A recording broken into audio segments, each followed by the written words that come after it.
कहा है कि स्टोरी को सही से रीड करें और आखिर में जो आपके पास इसमें कुछ क्वेश्चन गिवन है उसका जवाब दें। How many main characters are there in the story, story के अंदर कितने मेन कैरेक्टर्स है, तो हमारा आंसर था there are 4 main characters in the story. उसके बाद हु आर दे, उनके नाम बताने को हमें कहा गया, तो हमने कहा पहला द कैलिफ हारून और रशीद, दूसरा द काजी, तीसरा द रिच मैन, चौथा हमारे पास बेगर।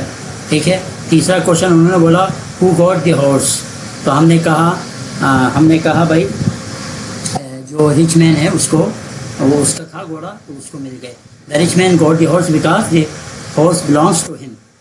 ठीक है, was the person who wrongly claim the horse punish, क्या उसको सजा दी गई जिसने गलत दावा किया था कि घोड़ा उसका है, तो हमारा आंसर था no, he was not punish because he was abandon by both the caliph and rich man, यानी उसको अबंडन किया गया, माफ़ किया गया कैलिफ और रिच मैन दोनों की तरफ से।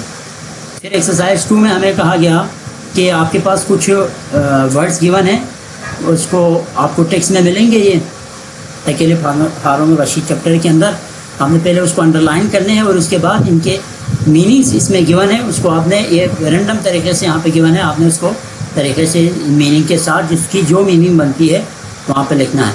तो एक एग्जांपल उन्होंने यहाँ पे जो है ना मेंशन किया हुआ था। सेकंड से हमने स्टार्ट किया, क्लेम्स का मतलब हमने कहा कि ट्रू, कोई भी चीज़ जब बयान करे, ठीक है, सच साबित करते हुए, तो हमने उसको कहा कि क्लेम्स कहते हैं। वेलफेयर का मतलब फलाह व बहबूद, ठीक है, वेल बीइंग। अच्छा, मिंगल, मिलना लोगों के साथ। अच्छा, रेक्स, टॉन क्लॉथ्स, ओल्ड या टॉन क्लॉथ्स, और डिस्प्यूट, डिसएग्रीमेंट अबाउट समथिंग। 7 है हमारे पास, हाँ 7 बिल्कुल हमारे पास आयशा का आंसर सही है। 7 हमारे पास रिजोल्व है।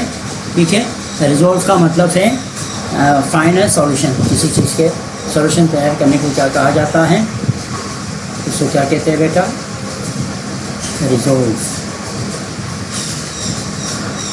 ठीक है, फिर 8 देखें। अच्छा, days mean no for sure. हाँ, 8 में आयशा ने आंसर किया है कंसर्न, और अभी ये खदीजा ने आंसर किया सर्टेन। जी, कोई और आंसर देना चाहेंगे इस पे? No for sure. खदीजा का आंसर सही है। आयशा आप अपना आंसर दूस करें। सर्टेन का मतलब किसी चीज़ के बारे में यकीन होना, तो सर्टेन होता है। ठीक है, सर्टेनली बोलते हैं ना हम, यकीनन, तो ये वाला काम। अब उसके बाद 9 देखें। डैश मीन्स वरीड अबाउट, क्या हो सकता है ये, किसी चीज़ के बारे में परेशान होना। खदीजा ने फिर सही आंसर किया है कंसर्न। ठीक है, कंसर्न का मतलब है किसी चीज़ के बारे में परेशान होना। कंसर्न किसी चीज़ के बारे में परेशान होना। ठीक है, डैश मीन्स सिग्नल, किस चीज़ का मतलब सिग्नल है।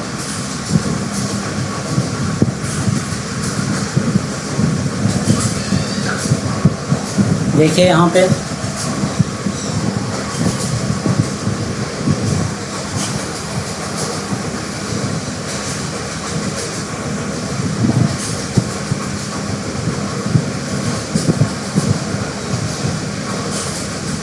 जी, अब देखिए हम सारे जो है ना इसी तरह करेंगे। Dash mean signal.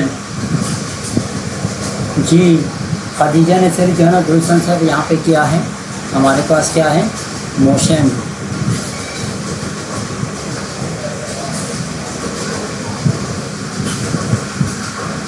एलेवन देखिए, dash means get off something, किसी चीज़ से उतारना, किसी चीज़ को उतारना।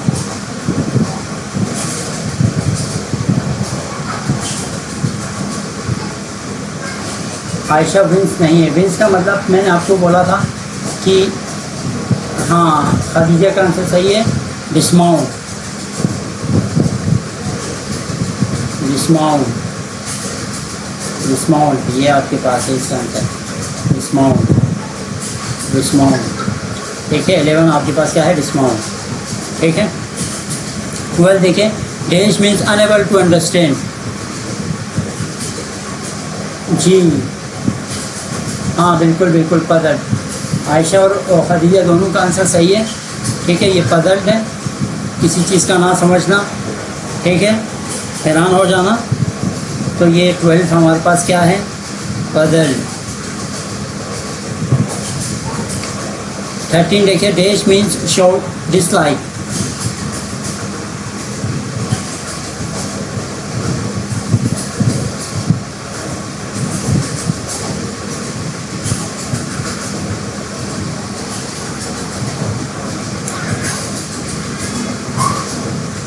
कोई और आंसर देना चाहेंगे? खदीजा ने आंसर किया है इसका, और खदीजा का आंसर बिल्कुल दुरुस्त है, वेंस, ठीक है। किसी चीज़ को के लिए नाखुशगवारी का इजहार करना कहलाता है वेंस। जी 14 dash means sound made by a house.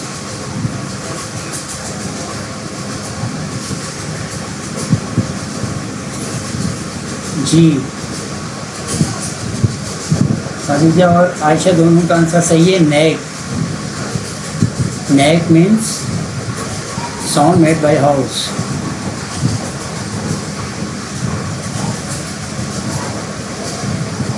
आखिरी 15 डैश मीन्स ऑफिशियल सेड, किसी चीज़ को ऑफिशियली कहना। 15 का आंसर करें। जी प्रोनाउंस, बिल्कुल, प्रोनाउंस। प्रोनाउंस का क्या मतलब है? प्रोनाउंस का मतलब किसी चीज़ को ऑफिशियली वेलकम। मेरे ख्याल से यहाँ तक क्लियर है बात। एक्सरसाइज 3 ज़रा डिस्कस करते हैं। Following statement are incorrect. यहाँ पे स्टेटमेंट इनकरेक्ट अंदाज में गिवन है। Read the text and write correct statement. आपको टेक्स्ट से ही मिलेंगे इसके जो है ना, क्योंकि मैंने इसी वजह से आप लोगों को पहले ही सेंड करके रखा था ताकि आप लोग खुद इसको करके रखें। First discuss orally with your partner. अपने पार्टनर जो भी है, असल में ये क्लास में जो है ना पार्टनर बना के करने वाला काम होता है ना। Then write the correct answer. उसके बाद आपने करेक्ट आंसर बताने। आप उन्होंने फर्स्ट वन आपको एज एग्जाम्पल दिया है, the case was first brought to the caliph by the 2 men। तो यहाँ पे जो गलती है, मिस्टेक है, वो 2 men है। केस को 2 men ने नहीं लाया था, बल्कि काजी साहब केस को लेके आए थे।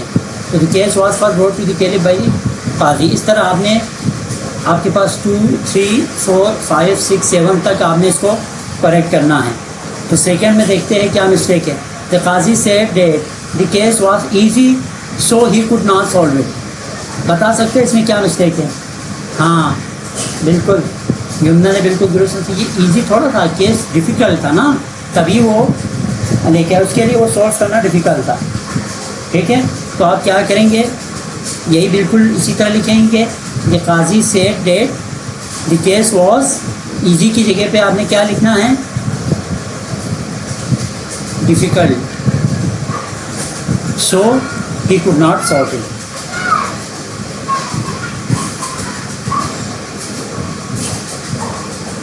सेकेंड देखें, the caliph asked the beggar to speak first. तीसरे का कौन इसमें जो है ना वो जो इनकरेक्ट है वो करेक्ट करके देंगे मुझे।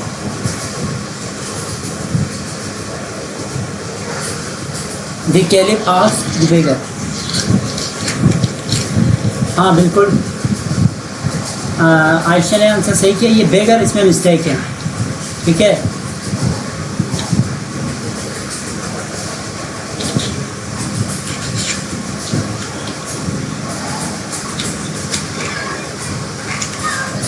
बेगर को नहीं बोला था, अगर आप दोबारा से वो टेक्स्ट देखें ना, रिच मैन को बोला था।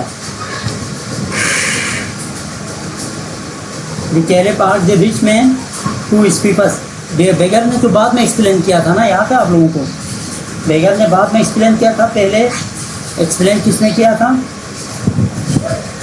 रिच मैन ने। तो इसकी जगह पे आप लिखे रिच मैन। अच्छा, the caliph wanted the rich man to touch the horse first. Fourth में क्या मिस्टेक है?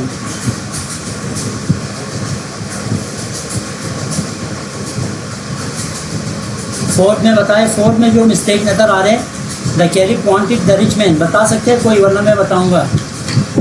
नहीं कैलिफ सही है इसमें, the caliph wanted the rich man to touch horse first. हाँ देखो खदीजा, बिल्कुल खदीजा और यूना का आंसर सही है कि यहाँ पे जो रिच मैन है उसमें मिस्टेक है। ठीक है, उन्होंने पहले घोड़े को हाथ लगाने को किसको बोला था? कैलिफ ने बेगर को बोला था। तो यहाँ पे आपने क्या लिखना है? द कैलिफ वांटेड दी, यहाँ पे रिच मैन की जगह पे आपने क्या लिखना है बेटा? बेगर लिखना है। ठीक है,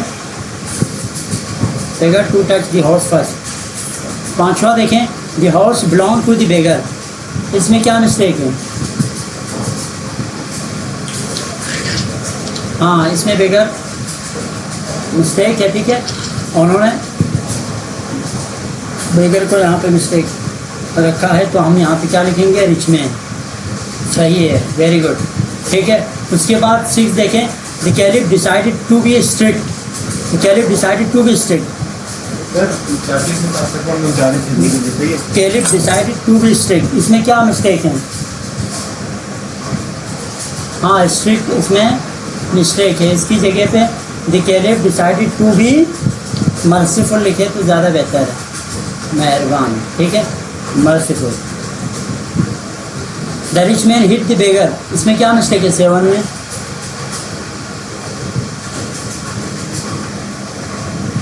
the rich man hit the beggar, rich man ने हिट किया। हाँ फॉरगिव द बेगर, बिल्कुल ये हिट यहाँ पे मिस्टेक है। ठीक है, इसकी जगह पे फॉरगिव लिखे आप। इस तरीके से मेरे ख्याल से एक्सरसाइज 3 में भी कोई कंफ्यूजन नहीं है, आप सब ने सही आंसर किए। इसी तरह आप लोग आंसर करेंगे, मुझे उम्मीद है। आगे बढ़ते हैं।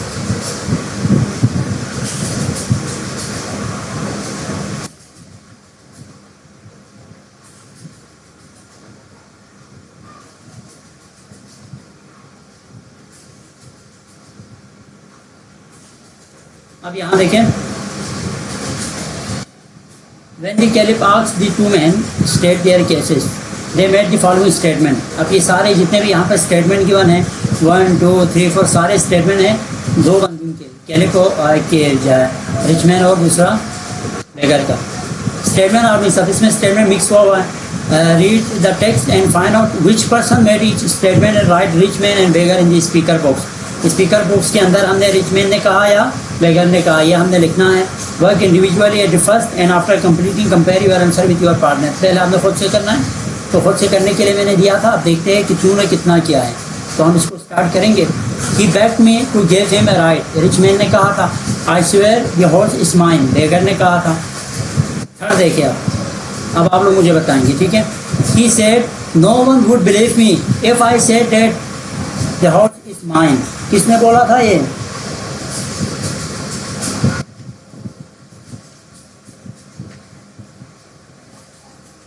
वेरी गुड,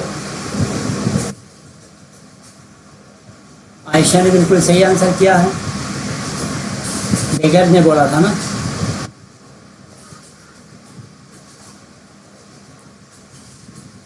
फोर देखिए, I will tell the truth, मैं सच बोलूंगा। किसने बोला था ये? Rich man. Very good, rich man ने बोला था ऐसा। अच्छा 5 देखिए, I have spend all my money on this house. किसने बोला था ये? वेरी गुड, बेगर ने बोला था।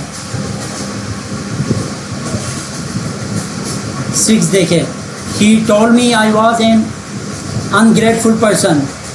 6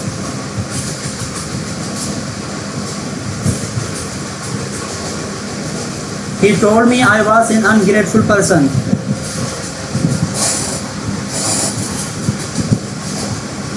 आप इसको ज़रा करेक्शन कर ले, जहाँ तक मेरे जहन में है ना, ये कहा था रिच मैन ने। ठीक है, आपको दोबारा चेक कर ले, ये रिच मैन का है। आप सब जो है ना यहाँ पे बेगर, तो ये रिच मैन जो है ना। 7 देखें, on reaching the city gate I asked him to get down. जी हाँ 7 रिच मैन सही आंसर कर रहे हैं।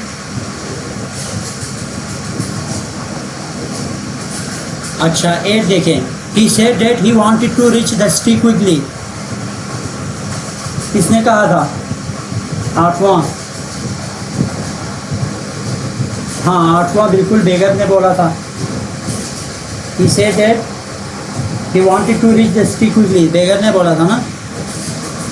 उसने कहा था कि जो है ना, यानी बेगर की एक्सप्लेनेशन में आपको ये मिलेंगे, यहाँ पे लिखे।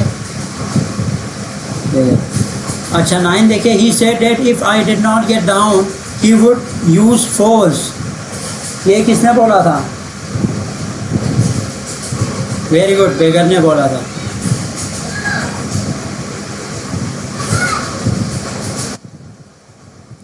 देखिए, you are just and wise, you are just and wise, आप अक्लमंद और इंसाफ पसंद हैं। किसने बोला था? ये याद है किसी को? यस, बेगर ने बोला था।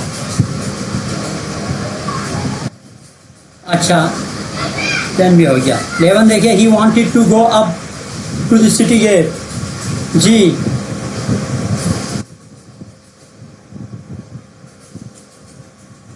ही wanted to go up to the city gate, ये आपको उसमें मिलेंगे, रिच मैन की स्टेटमेंट के अंदर मिलेंगे। ठीक है, रिच मैन की स्टेटमेंट के अंदर ये मिलेंगे। तो ये रिच मैन का कहना था कि he wanted to go up the city gate. Believe what I say, यकीन करो जो कुछ मैं कह रहा हूँ। किसने बोला था? बिलीव व्हाट आई से, रिच मैन ने बोला था बेटा। ठीक है। 13 देखें, on reaching the city gate he order me to get off the horse.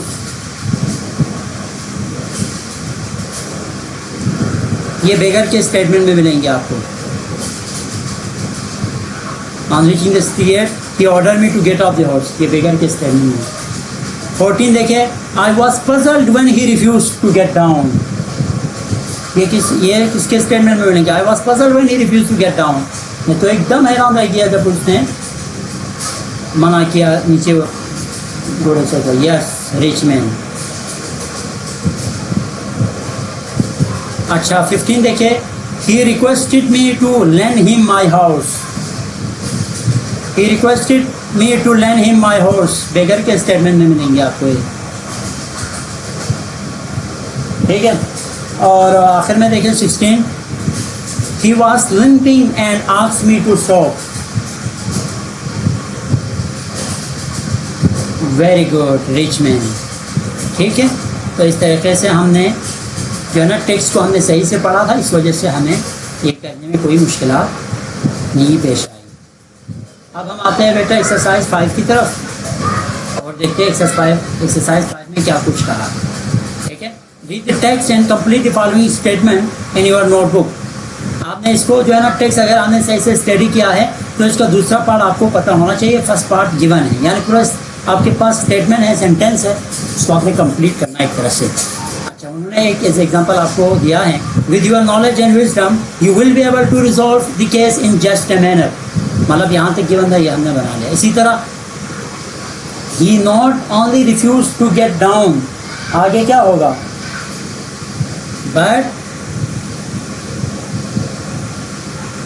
but he claimed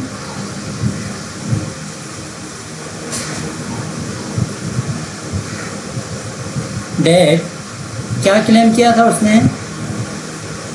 The horse belonged to him. The horse belonged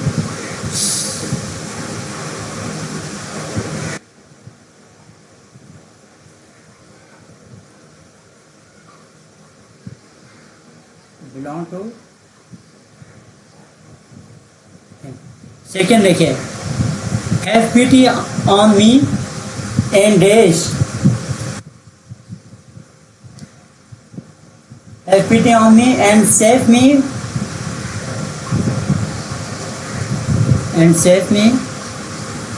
from the Ram ji फिर LT, पूरा स्टेटमेंट जो बुक के अंदर है ना आप वही लिखेंगे, ठीक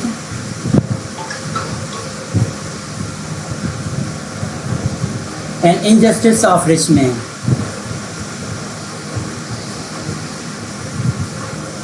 N injustice of rich man.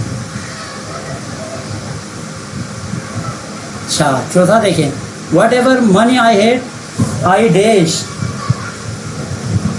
I spend on this, I spend on this house.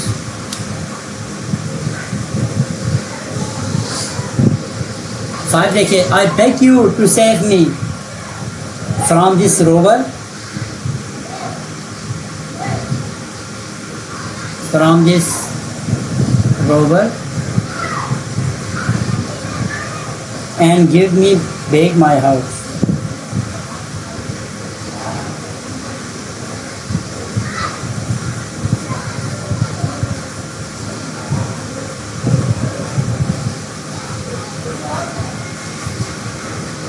जी जी ये रिकॉर्ड हो रहा है।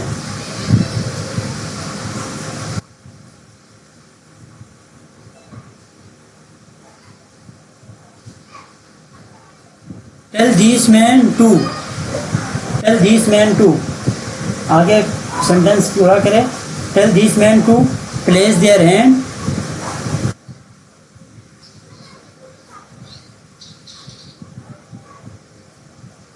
Place their hand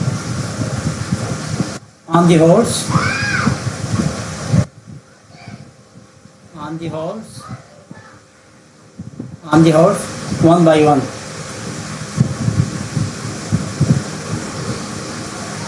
one by one, ठीक है। और 7 देखिए, you are a liar and dash, you are a liar and a weak man, and a man. हीच मैंने बोला था ना, आप एक झूठा और एक हीच इंसान। Instead of thanking you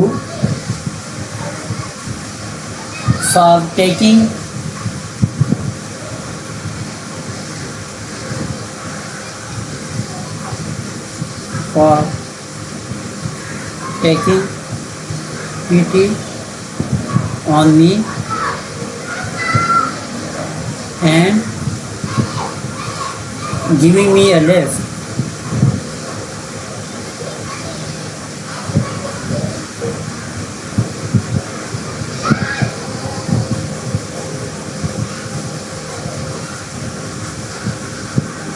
I light and claim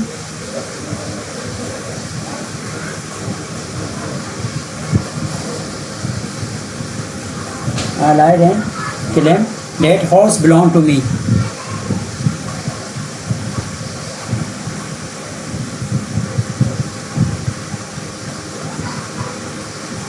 House belong to me. ठीक है, तो इस तरीके से ये भी हमने कंप्लीट कर दिया। अब हम आते हैं एक्सरसाइज 6 की तरफ। एक्सरसाइज 6 में क्या कह रहे हैं, work in pairs and complete the following statement by referring the text, यानी टेक्स्ट को रेफर करना है। Write the complete statement in your notebook में भी लिखना है। The first one has been done as an example, example के तौर पर गिवन है पहला वाला। The caliph used to walk through the street of Baghdad at night because he wanted to gain first hand knowledge of their difficulties and problems. Second देखिए, the qazi went to caliph because, caliph के पास काजी क्यों गया था, he could not solve that case because he could not solve that case, ठीक है, वो नहीं कर सका उस केस को सॉल्व। दूसरा देखें, the rich man said that he gave the beggar a lift because, उसने क्यों अज्ञाना दिया था, he was lame, he was lame and he felt sorry for him, and he felt sorry for him, और उस पर तरस आया, इसका मतलब ये, ठीक है, and he felt sorry for him, and he felt sorry अच्छा, डी देखिए, the beggar refuse to get off the horse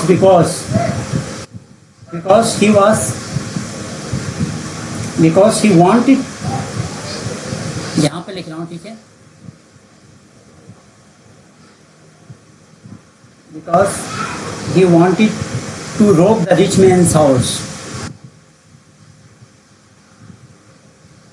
to rob the rich mains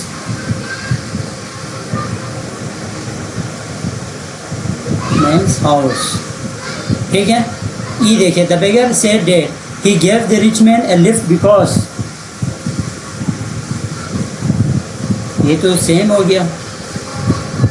अच्छा, एफ देखें, द हॉर्स, एक मिनट, ये सेम। अच्छा, the beggar refuse to get off the horse because he wanted the rope, rich man horse, ये सही है। फिर ये देखें, the beggar said that he gave the rich man a lift because he was in a great Hari,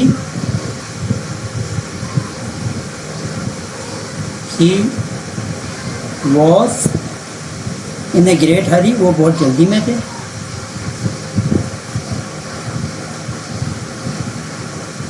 to rich, कहाँ जाने के लिए,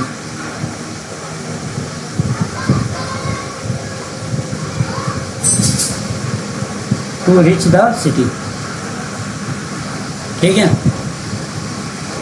अब एफ देखिए, the horse wins when the beggar touch it because it did not like,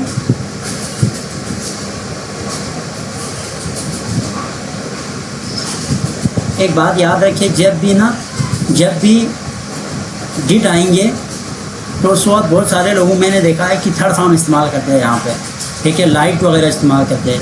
याद रखिए, जब भी डिड आते हैं उसके बाद नॉट आता है तो उस वक्त आप यहाँ पे वर्ब के फर्स्ट फॉर्म ही यूज़ करेंगे, ठीक है। पास्ट इंडिफिनिट में जब भी आप उसको जो है ना नेगेटिव में चेंज करते हैं, पास्ट इंडिफिनिट का सेंटेंस, उस वक्त हम डिड का यूज़ करते हैं। प्रेजेंट इंडिफिनिट जब हम नेगेटिव में चेंज करते हैं तो डू डस आते हैं, ठीक है। लेकिन पास्ट इंडिफिनिट डिड, और डिड के बाद पास्ट इंडिफिनिट में चूँकि अगर हम एज ए सिंपल सेंटेंस में देखें पास्ट इंडिफिनिट के, तो उस वक्त हमारे पास सेकेंड फॉर्म ऑफ वर्ब इस्तेमाल होते हैं। लोग वही second form of verb did के बाद यूज़ करते हैं, वो गलत है। आप लोगों ने डिड के बाद जब भी डिड आए और नॉट आए तो आपने फर्स्ट फॉर्म ही यूज़ करना है, मेरी ये बात याद रखिए, ठीक है। He did not like the touch of his hand.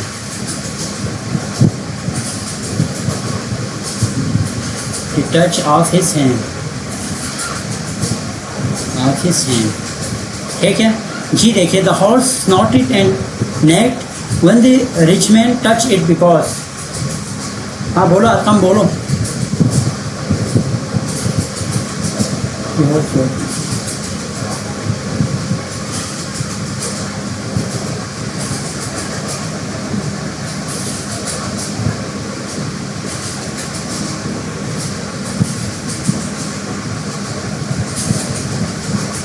ठीक है, everyone liked the rich man because he not only forgave the beggar,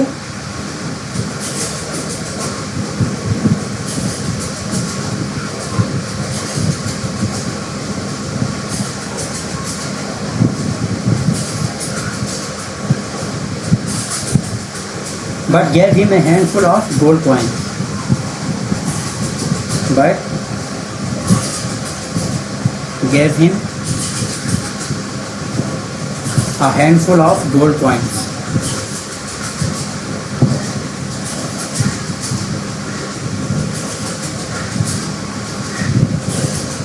तो ये हमारे पास ये एक्सरसाइज भी आपके पास यहाँ पे कंप्लीट होता है। कोई क्वेश्चन है तो आप लोग करें तो सही है। केले for was non respective for is justice and wisdom, ठीक है। यही इसका मुनासिब आंसर है और यही आप इसका आंसर लिखेंगे।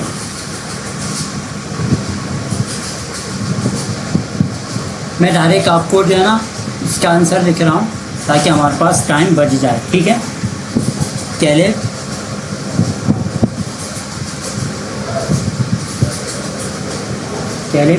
हारून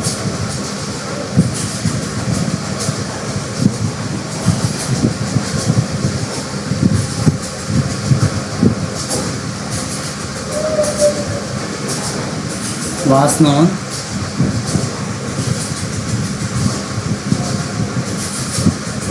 and respected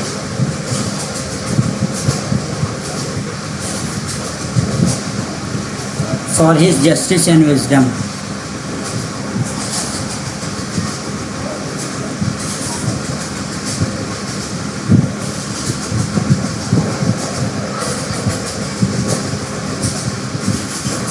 ठीक है बेटा, भाई यही सही है। सेकंड देखिए क्या क्वेश्चन है। How did the two man brought before the caliph look like?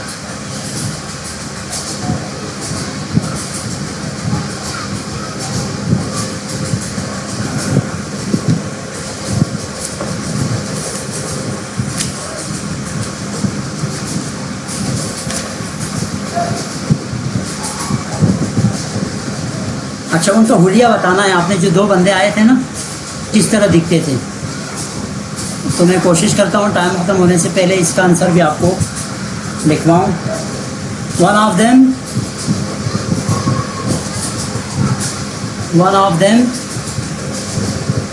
was well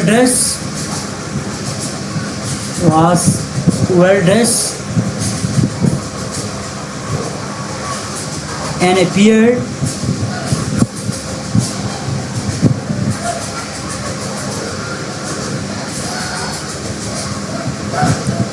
appeared to be a well-to-do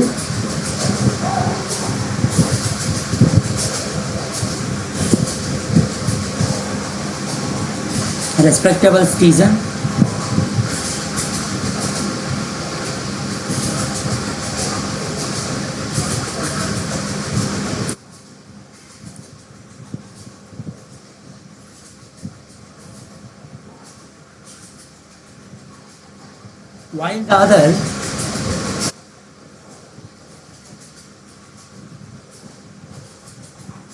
While the other was in rags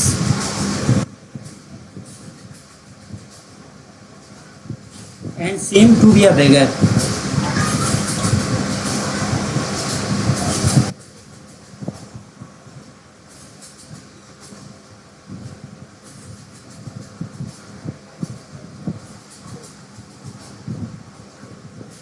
जी बेटा, कितना टाइम बच गया?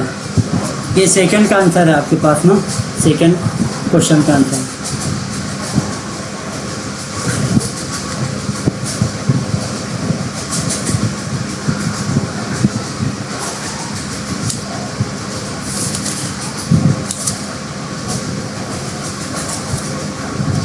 अच्छा, 4 मिनट में हम एक और क्वेश्चन कंप्लीट करने की कोशिश करते हैं बेटा। देखिए कहते हैं कि हमारे पास ये तीसरा क्वेश्चन है। What was the dispute between the rich man and beggar?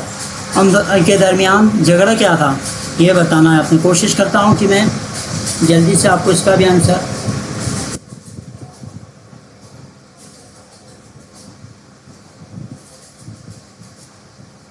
The dispute between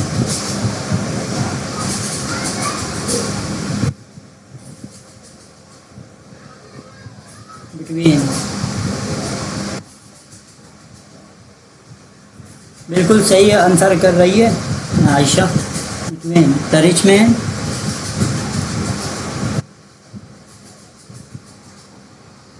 man and the beggar. बिल्कुल, and beggar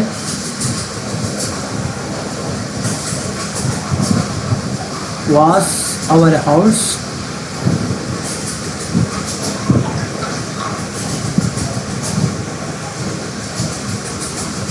each of them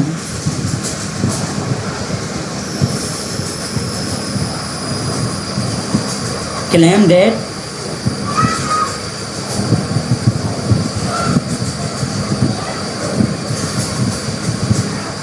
it belonged to him.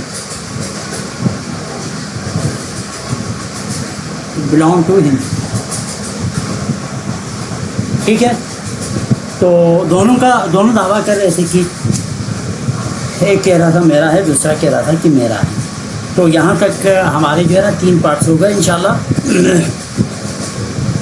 Next उसके अंदर हम नेक्स्ट क्लास में यहाँ से आगे कंटिन्यू करेंगे बेटा, और मैं आप लोगों को इंशाल्लाह इसकी कोशिश करूँगा कि स्क्रीन रिकॉर्डिंग भी शेयर करूँ, लेकिन स्क्रीन रिकॉर्डिंग से ज़्यादा आप लोग भी यहाँ तवज्जो दे दें। ठीक है, अभी हमारे पास 3 क्वेश्चन और हैं। How did the caliph decide who was the owner of the house. ठीक है, ये इंशाल्लाह तीनों क्वेश्चन हम नेक्स्ट क्लास में करके आपको नेक्स्ट क्लास में इंशाल्लाह जो दूसरा चैप्टर है वो भी कंप्लीट कराने की भरपूर कोशिश करूँगा। हमारा कोर्स इंशाल्लाह कोर्स के बारे में फ़िक्रमंद होने की ज़रूरत नहीं है, तसल्ली के साथ कंप्लीट हो जाएगा। ठीक है बेटा, कोई क्वेश्चन है तो करें।